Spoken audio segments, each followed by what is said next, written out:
Donc l'intervention d'aujourd'hui, elle se déroule dans le cadre d'un événement qui est organisé par l'UNGE national, qui s'appelle la Semaine du Géomètre Expert. On a choisi de mettre à profit l'ensemble des nouvelles technologies pour permettre au grand public de découvrir deux incontournables du patrimoine de Cluny, donc, que sont la tour Fabry et la tour Saint-Mayol un peu plus haut. À l'origine, Cluny, c'est une villa mérovingienne carolingienne avec sa chapelle. Arrivent des moines qui sont chargés d'installer une abbaye. L'abbaye va grandir très très vite, 10e, 11e, 12e, 13e siècle, très très vite, et ça va devenir la plus grande église de la chrétienté. L'abbé de Cluny, qui était le seigneur, a voulu montrer sa puissance.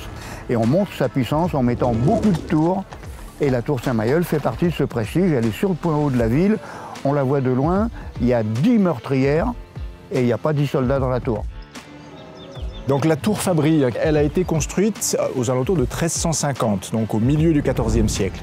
C'était un siècle compliqué, le siècle de la guerre de 100 ans, et c'est la raison pour laquelle l'abbé de Fabry a rajouté cette nouvelle tour de défense dans ce contexte en fait, d'insécurité liée à la guerre de 100 ans. L'objectif aujourd'hui, c'est de numériser justement ces deux tours qui sont aujourd'hui pas accessibles au grand public parce que non sécurisées et permettre de faire une visite virtuelle pour les faire découvrir aux personnes qui ne peuvent pas rentrer dedans.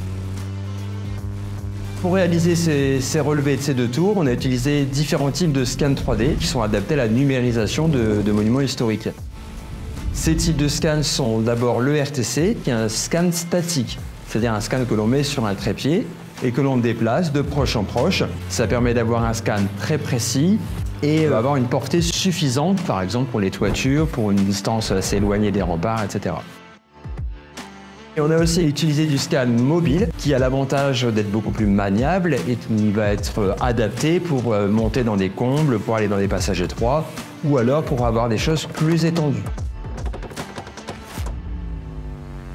Dans le cas particulier d'ici où on avait des environnements assez sombres, on a utilisé des kits d'éclairage Meande Technologies qui permettent d'avoir un rendu photo de meilleure qualité parce qu'en couleur réelle. Et on a voulu avoir quelque chose de cohérent et avoir un lien entre les deux tours. Et du coup, on a utilisé une troisième technologie qui est le TRK, qui est un scan qu'on met sur le véhicule qui permet de faire du relevé de grande étendue et dans un temps très rapide.